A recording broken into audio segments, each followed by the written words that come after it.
We ventured to the far north of Washington, where we were greeted with cold temperatures and our first snow of the season. Thankfully, there were heaps of firewood waiting for us.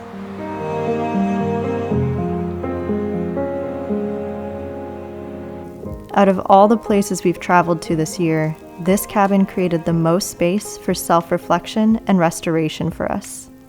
The simplicity and honesty of this space really grounded us with a warm sense of seclusion.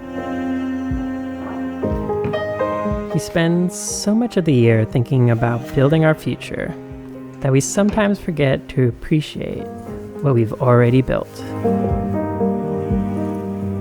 In past years, my reflections have been so focused on accomplishments or achievements. I'm learning that seeking fulfillment where I'm at in my journey is a much greater achievement.